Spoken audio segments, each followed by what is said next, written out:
안녕하세요. 저는 서울시 은평구에 사는 30대 후반의 여자입니다. 아직은 젊다고 할 수 있는 이른 나이에 왜 이렇게 기구한 인생을 살아야 하나 고민도 걱정도 상처도 많은 시기를 보냈어요. 물론 저마다 사는데 하나쯤은 사연이 있을 수 있지만 제 사연은 남들이 쉽게 겪지 못하는 일이라고 자부할 수 있을 것 같네요. 우선 저의 이야기를 시작하려면 결혼 과정부터 이야기를 해야 할 것 같아요. 저는 남편과 대학교 캠퍼스 커플로 20대 초반에 만나게 되었습니다. 같은 과 선후배로 만나게 되었고 남편은 조금은 우유부단한 면이 있어도 자상한 사람이었죠. 캠퍼스에서 장수 커플로 제일 오래 만났기 때문에 동기들 사이에서도 꽤 유명한 편이었고요. 저희는 제가 2학년, 남편이 3학년 복학생으로 들어오면서부터 연애를 시작해 거의 5년을 넘게 연애를 했습니다. 장수 커플답게 싸울 땐 한창 싸우고 좋을 땐 또 좋았어요. 큰 설레임은 없었지만 그래도 둘이 있으면 좋고 재미있는 사이이긴 했어요. 그러니까 긴 시간을 연애를 했겠죠. 둘 다 졸업까지 잘 마치고 회사원으로 각자의 생활을 하던 중 당시에 남자친구였던 사람에게 큰 사고가 하나 있었습니다. 바로 출장 업무를 마치고 집으로 돌아오던 중 큰 접촉사고를 당해 허리를 크게 다치게 된 사건이었죠. 그때 병원에서는 척추 손상이 커서 하반신을 쓸 수 없을 수도 있다고 했습니다. 그때 둘이서 얼마나 울었는지 몰라요. 평생 불구자가 될 수도 있다는데 그 사람과 저 둘 다 엄청난 생각들이 오가는 시간을 보내게 되었었죠. 그때 제 나이가 26살이었습니다. 주변에서는 불구자로 살지도 모르는 사람 안타깝지만 이제 그만 놓아주라고 하더라고요. 앞으로 나이가 창창한데 평생 옆에서 돌볼 자신 있냐며 다들 헤어지라고 난리였어요. 저도 물론 그 생각을 안 한 건 아니었습니다. 그 사람도 좋고 그 사람과의 추억도 너무 소중했지만 앞으로의 제 삶도 꽤나 중요했거든요. 그때 남자친구도 저에게 헤어지자고 했었고요. 수진아, 내가 이렇게 되는 바람에 많이 힘들지? 무슨 소리야 오빠. 오빠가 더 힘들지. 왜 내 생각을 해? 아니야. 나도 사실 진짜 힘든데 내가 힘들다고 널 이렇게 붙잡고 있을 수 없잖아. 우리 여기서 그만하자. 오빠, 너 왜 벌써부터 헤어질 생각부터 해? 아직 오빠 다리 못 쓴다는 거 확정된 것도 아니고 아직 경과를 보자고 하고 있는 거잖아. 희망이 있는데 왜 벌써부터 헤어지자는 소리를 하는 건데? 너한테 희망 고문할 수는 없잖아. 됐어. 그런 말 할 거면 그만해. 나도 복잡해. 나도 많이 생각하고 있다고. 그래도 헤어지자는 생각은 아직 해본 적 없어. 그러니까 일단은 우리 오빠 치료에 집중하자. 나도 옆에서 열심히 도울게. 수진아, 정말 고마워. 내가 정말 잘할게. 나 열심히 치료받아서 꼭 나을게. 당연하지. 우리 힘내자 오빠. 저의 내면에서는 계속해서 깊은 고민들이 있었지만 그래도 아픈 사람을 내치는 건 도저히 할 수가 없었어요. 결국 오빠의 헤어지자는 소리에 저는 다시 한번 마음을 다잡게 되었고 꼭 나을 거라는 희망을 가진 채로 옆에서 최선을 다해 간호를 했습니다.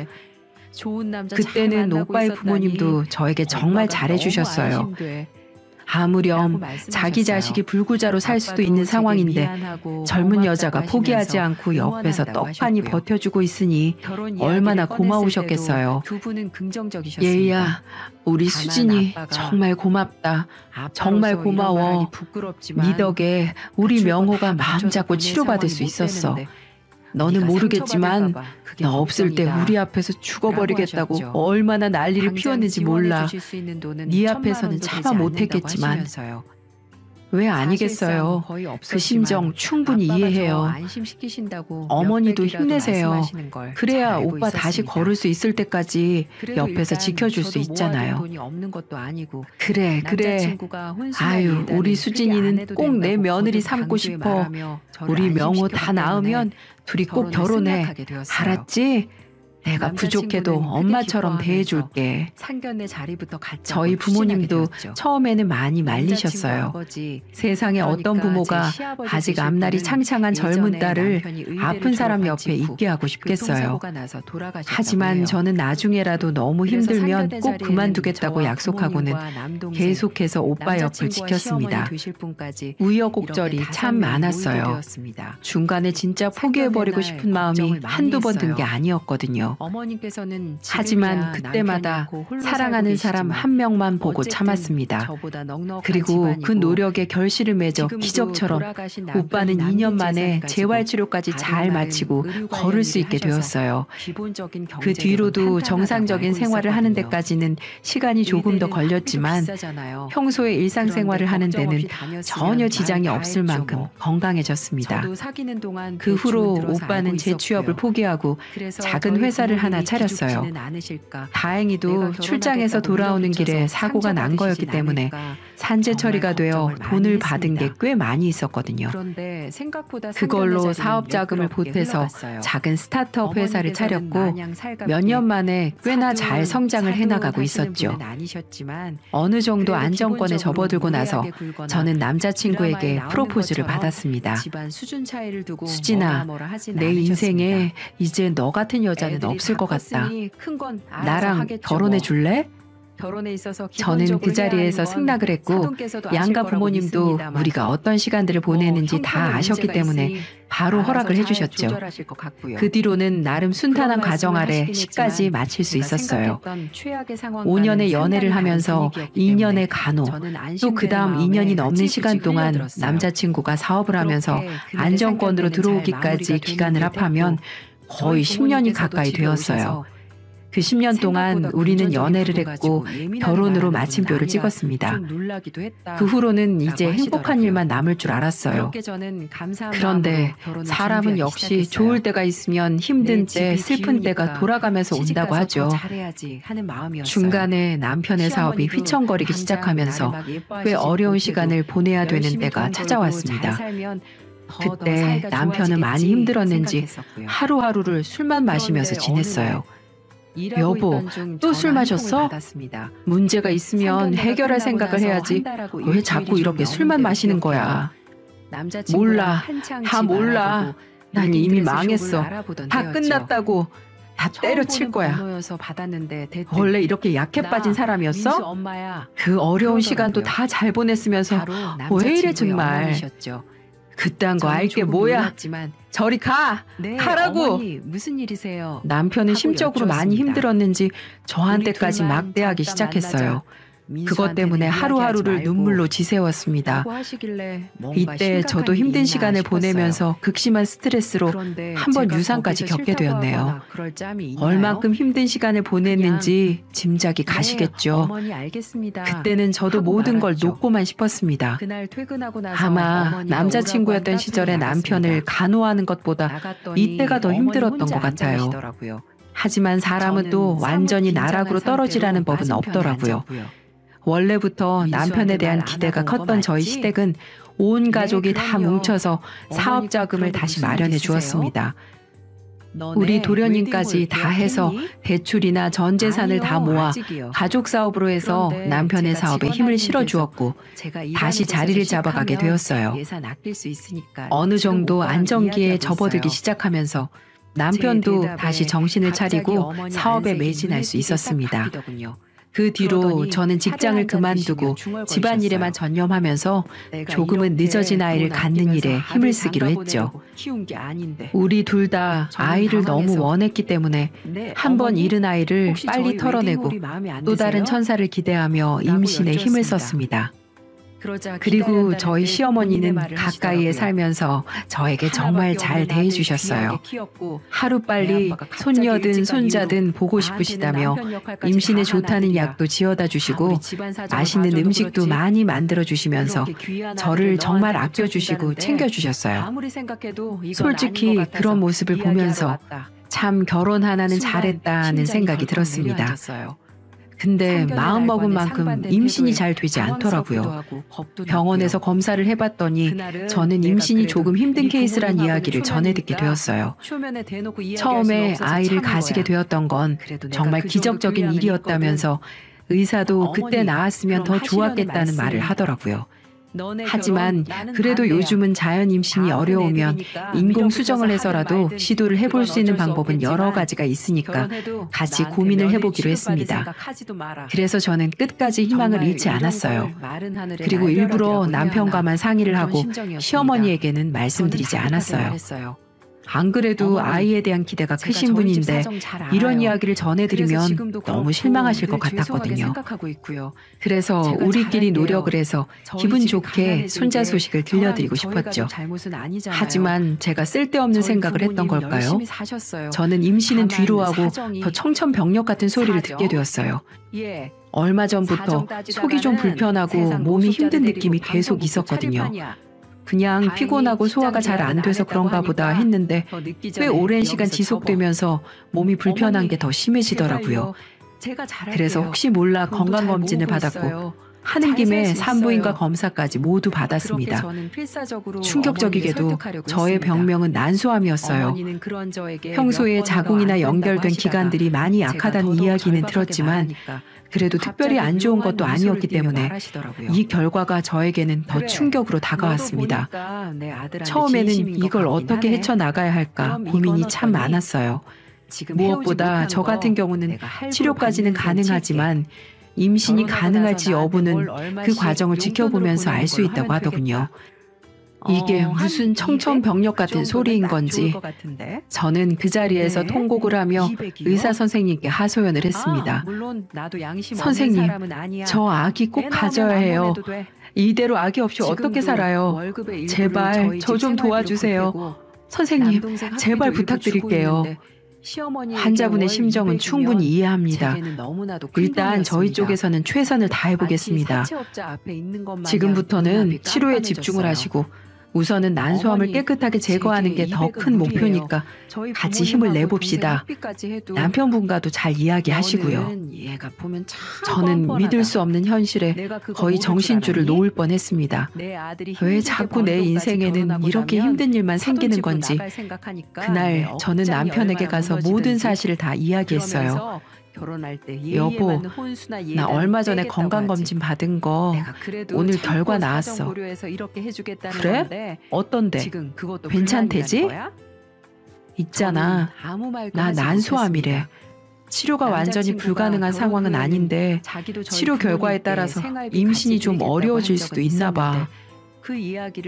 그래? 아유, 당신 많이 힘들었겠네. 근데 뭐 아기야 우리 둘만 있어도 충분하잖아. 있으면 더 좋지만 일단은 희망을 가지고 치료받자. 고마워 오빠. 양쪽 부모님께도 말씀드려야겠지? 그건 좀 나중에 말씀드리자. 일단 우리 엄마가 너무 손자를 원하시니까 벌써 말씀드리면 충격받으실 것 같아. 아무래도 그렇겠지? 알았어. 일단 어머니께는 경과 보면서 말씀드리고 우리 친정엄마한테는 말씀드릴게. 그래, 걱정하지 마. 내가 잘 나을 수 있었던 것처럼 너도 다 잘 될 거야. 우리 열심히 치료 받아보자. 이때까지는 남편이 정말 든든했습니다. 힘든 세월을 같이 보낸 만큼 우리에게는 남들에게 없는 끈끈함이 더 있었거든요. 그렇다고 믿어 의심치 않았죠. 하지만 치료하는 과정에서 남편은 점점 변하기 시작하더라고요. 집에 늦게 들어오는 일이 하루 이틀이 아니었어요. 왜 남자들은 행동이 변하기 시작하면 집부터 안 들어오는 걸까요? 여보, 요즘 왜 이렇게 집에 안 들어오는 날이 많은 거야? 다 사업 때문이지. 요즘 잘 되고 있잖아. 회사 밖에서 해야 할 일이 얼마나 많은 줄 알아? 그것도 이해 못하면 어떡해? 이해를 못하는 건 아닌데 너무 많이 하니까. 그전에는 이런 적 없었잖아. 나 요즘 치료받는 것도 너무 힘든데 조금만 더 옆에 있어주면 안 돼? 왜 이래 애처럼. 지금 잘 받고 있잖아. 지금처럼 잘 받아봐. 나도 나가서 괜히 일하겠어? 다 네 치료비 벌어오고 하느라 그러는 건데. 그 아줌마를 어떻게 그래, 알았어. 남편은 조금은 차가워진 듯했지만 그래도 저 때문에 신경도 많이 쓰고 사업도 쉽지 않아 조금 예민해졌다고만 생각을 했죠. 그리고 그 사이에 저도 계속해서 치료에 매진을 해서 잘 받고 있었고요. 하지만 역시나 두 번의 기적은 찾아오지 않는 걸까요? 저는 치료 과정 중에 임신이 어려울 거라는 판정을 받게 되었고 그날은 정말 죽고 싶을 만큼 힘이 들었습니다. 여보, 어디야? 나 지금 너무 힘들어. 나 오늘 임신 어렵다고 의사 선생님이 그랬단 말이야. 좀 같이 있어주면 안 돼? 그랬어? 근데 미안해서 어쩌지? 나 오늘도 집에 못 들어가. 수진아, 애 못 갖는다고 너무 상심하지 마. 그리고 그것도 당분간은 우리 엄마한테는 말하지 말자. 오늘은 일찍 자고. 여보, 지금 할 말이 그것밖에 없어? 이런 날도 못 들어오는 거야? 나 힘들다고. 지금 우리 아이를 못 갖게 됐다는데 어머님 얘기는 왜 하는 거야? 당신은 나 걱정도 안 돼? 왜 이래 정말. 지금까지 계속 걱정해 줬잖아. 애 못 갖는 거 아무것도 아니야. 없어도 된다고 내가 몇 번을 얘기했잖아. 그리고 우리 엄마 들으면 충격받아서 안 돼. 너도 알면서 그래. 어쨌든 나 오늘 못 들어가. 다른 생각하지 말고 푹 자. 또다시 매정하게 이야기를 하는 남편을 보고 저는 서러움에 더 참을 수 없는 눈물을 흘렸습니다. 정말 너무너무 힘들었어요. 아프게 된 이후 너무나 차갑게 돌변한 남편도 밉고 다 미웠습니다. 모든 게 다 서러운 상황에서 제가 할 수 있는 건 없었어요. 혼자 마음을 추스리고 몸을 추스려야 했습니다. 그래도 불행 중 다행일까요? 저는 몸이 잘 회복이 되어서 난소암은 모두 제거를 할 수 있었습니다. 몸이 어느 정도 회복이 된 후 저는 남편에게 다시 이야기를 해서 어머니에게 모든 걸 밝히기로 했어요. 여보, 이제는 진짜 어머니한테 말씀드려야 돼. 나 치료 끝났는데도 아기 문제 안 물어보시는 거 보면 어느 정도 눈치채신 거야. 나 이제 더는 못 미루겠어.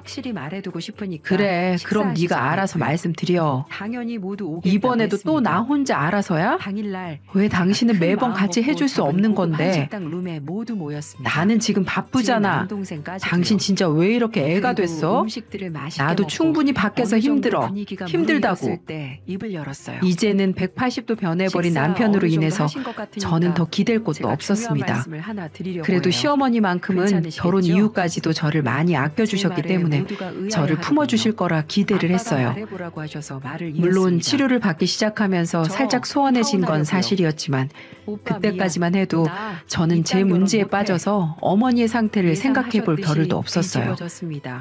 며칠 뒤 어머니를 찾아가 모든 사실을 다 털어놓았습니다. 그리고는 그 자리에서 저는 또 한 번 세상이 무너지는 기분을 맛보아야 했죠. 어머니, 좋은 소식 전해드리고 싶었는데 너무 죄송합니다. 저 이제 임신이 어렵다고 해요. 어머니께 예쁜 손녀, 손자 안겨드리고 싶었는데 그렇게 하지 못하게 되어 정말 죄송합니다. 그래. 예상은 이미 했다. 근데 죄송하지 않아도 된다. 안 그래도 나도 준비를 하고 있었는데 네가 먼저 이렇게 찾아와 주니 나는 고마울 뿐이야. 여기 이거 3천만 원이다. 그동안 너 우리 집에 들어와서 중간에 일도 안 하고 집안일만 하면서 우리의 돈 많이 썼잖니. 아프기도 했고 이 정도 준비하면 많이 준 거라고 생각하는데 위자료로 쓰고 이혼해라. 아니 뭐라고요? 지금 저한테 뭐라고 하신 거예요? 이혼을 하라니 어머니. 여자 구실도 못해서 어디다 써먹니? 우리 애 그동안 뒷바라지 해준 거 생각해서 이것도 많이 쳐서 준비한 거야. 그러니까 이거 가지고 이제 우리 애 앞에 나타나지 마. 나는 손자 손녀 꼭 보고 싶다. 그러니까 너는 네 살 길 찾아가. 이런 법이 어디 있어요? 저 딸처럼 생각하고 엄마처럼 대해주시겠다고 하셨잖아요. 근데 이렇게 내치시는 법이 어디 있냐고요. 그러게 몸 관리를 잘했어야지. 여자가 애를 못 낳으면 그게 무슨 일이냐. 그게 무슨 일이야. 제 역할도 못하는 너를 내가 계속 볼 이유가 없어. 그러니까 그렇게 알고 헤어져라. 저는 어떤 소리도 이제 귀에 들어오지 않았어요. 저를 완전히 내쳐버린 시어머니는 뒤도 돌아보지 않고 준비해 오신 3천만 원을 그대로 테이블 위에 놓고 나가버리셨죠.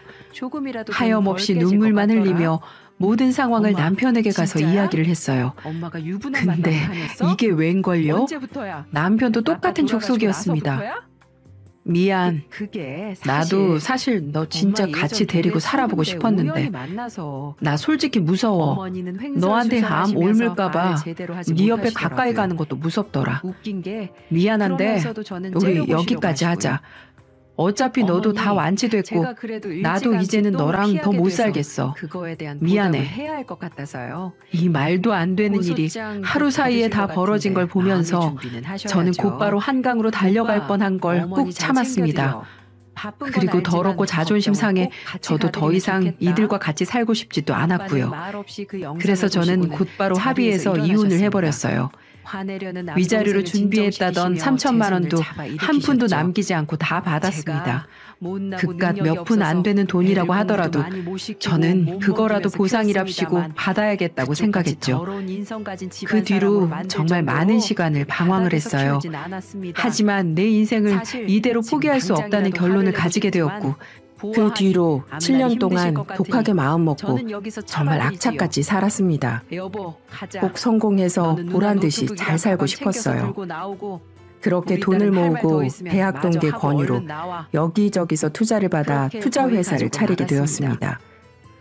비록 공동대표지만 저도 이제 대한민국 사회에서 대표라는 명함을 갖게 된 것 같아 뿌듯했습니다. 지난날의 아픔, 과거가 조금씩 잊혀지는 것 같더라고요. 사업도 작은 투자 회사를 시작해 점점 번창하고 있었고요. 몇 년 뒤 정말 기적처럼 저에게 제대로 복수할 수 있는 순간이 찾아왔습니다. 저와 같이 사업을 하고 있던 대학 동기가 어느 날 갑자기 주소 하나를 건네주더라고요. 이게 뭐야? 여기 한번 가봐. 재미있는 일 있을 거야. 가서 제대로 한 방 먹여주고. 무슨 소리야 그게 뜬금없이. 가보면 알아. 내일 오후에 약속 시간 잡아놨으니까 바로 가서 만나봐. 동기의 뜬금없는 소리에 저는 이해할 수 없었지만 평소에 실없는 소리를 하는 친구는 아니라 당일 약속 장소로 나갔습니다. 그리고 놀랍게도 거기에서 그동안 한 번도 마주치지 않았던 시댁 식구들을 보게 되었어요. 심지어 그 약속 장소에서 내가 만나야 할 이들도 그들이었습니다. 어떻게 알았냐고요? 약속 시간이 다 돼서 동기에게 문자가 왔거든요. 가면 니네 전 시댁 사람들 모여 있을 거야. 네가 만날 사람들이니까 제대로 한 방 먹여봐. 이게 무슨 드라마 같은 일일까요? 게다가 그들에게 무슨 일이 있었기에 제대로 한 방을 먹여주라는 건지. 여기는 네가 어쩐 일이냐? 어쩐 일이긴요. 일하러 왔죠. 저는 그들을 보자마자 곧바로 저의 명함을 건네주었고 그들은 저의 명함을 보자마자 다 놀라 뒤집어지려고 했습니다. 곧이어 그 자리에 있던 어머니가 저에게 물어왔죠. 아니, 네가 여기 회사 대표라고? 네, 제가 여기 회사 대표예요.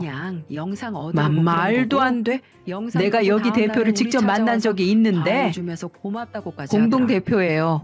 제 사업 파트너랑 만나셨나 본데 저도 엄연히 여기 회사 대표입니다. 그런데 저희 회사는 무슨 일로 찾아오신 거예요? 옆에 찌질하게 놀라움을 감추지 못하고 있던 전 남편이 저에게 매달리듯 이야기를 하더군요. 수진아, 아우 정말 잘 됐다. 너여서 정말 다행이야. 우리 회사가 좀 많이 어려워졌어. 사업 투자금이 좀 많이 필요한데 지금 이걸 감당해 줄 수 있는 회사가 너네밖에 없어. 제발 부탁인데 우리 좀 도와줘. 안 그럼 우리 부도나. 우리 회사 알지? 온 식구들 돈 여기 다 들어가 있어. 우리 알거지 된다고. 세상에 더 그래? 좋은 사람들 많으니까. 그거 잘 저 됐네. 같은 일을 겪으셔도 그럼 평생을 네 너무 기죽지 말고 뒷바라지하며 지내시고요. 유산에 암에 온갖 고생이란 고생은 다 한 나를 내쳐버리고는 떵떵거리며 잘 먹고 잘 살려고 그랬니? 미안해. 내가 다 미안해. 어쩔 수가 없었어. 알잖아. 모르겠는데? 어머니, 한번 설명해 보세요. 제가 이해를 할 수 있는 상황이었나요? 미안하다. 아유, 이해하기 어렵겠지. 하지만 이번 한 번만 용서해주고 좀 도와줘. 죄송한데 그렇게는 못하겠어요. 그동안 받은 수모가 너무 억울해서 말이에요. 수진아, 내가 이렇게 빌게. 제발 좀 부탁할게. 이번 투자만 해주면 우리 사업 아이템 완전 성공할 수 있어. 진짜야. 그때 다 갚을게. 내가 널 어떻게 믿고.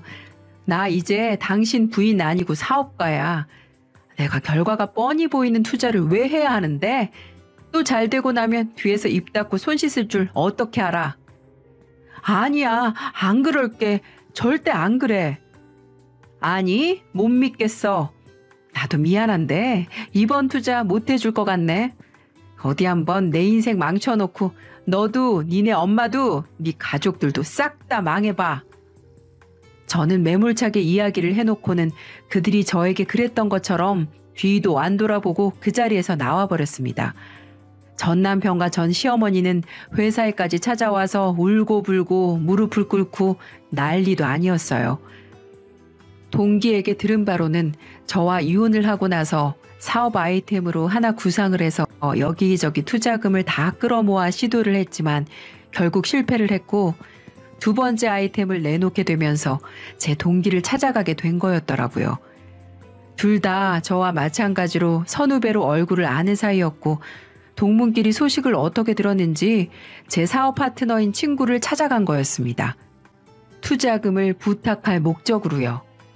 하지만 저의 모든 상황을 다 들어서 알고 있었던 저의 동기는 곧바로 저에게 복수할 기회를 주었고, 저희 쪽에서 투자를 하지 않으면 그쪽은 완전히 부도에 망해버리는 상황이었기 때문에 제대로 한 방을 먹일 수가 있었던 거였죠. 모든 게 현실이라고 보기 어려울 만큼의 상황 속에서 저는 속 시원하게 그들에게 복수를 할 수 있었습니다. 결론적으로도 그들은 결국 다 망해버려서 온 가족이 다 알거지가 되어 아직도 빚 독촉을 받고 있다고 들었어요. 그 이야기를 들은 뒤로 저는 행복한 삶을 살고 있습니다. 그들에게 복수를 해서 행복하냐고요? 아니요, 전혀 아닙니다. 저는 이제 그들에게는 손을 털었습니다. 완전히 말이죠. 그들이 잘 되든 못 되든 제 알바가 아니에요. 물론 속 시원한 건 있죠. 하지만 제가 행복한 다른 이유는 정말 멋있고 소중한 배우자를 만났기 때문이죠. 제가 암에 걸렸었고 아이까지 낳을 수 없다는 이야기를 다 들었음에도 불구하고 제 동기이자 사업 파트너였던 제 친구는 대학교 시절에 저를 좋아했었다는 이야기를 털어놓으며 고백을 해왔습니다. 친구로서 그 친구가 얼마나 괜찮은 사람인지 알고 있었던 저는 바로 수락을 했고 그 뒤로 결혼까지 하게 되었어요. 우리는 아이는 없지만 행복하게 잘 살고 있어요. 저를 누구보다도 아껴주는 남편이 너무너무 사랑스럽고 고맙습니다. 드디어 제 인생에도 꽃이 피고 있는 것 같아요. 여러분에게도 삶의 여러 가지 우여곡절이 올 수 있을 겁니다. 하지만 그 힘든 시간을 보내고 나면 또다시 웃을 날이 온다는 거 꼭 기억하시길 바랄게요.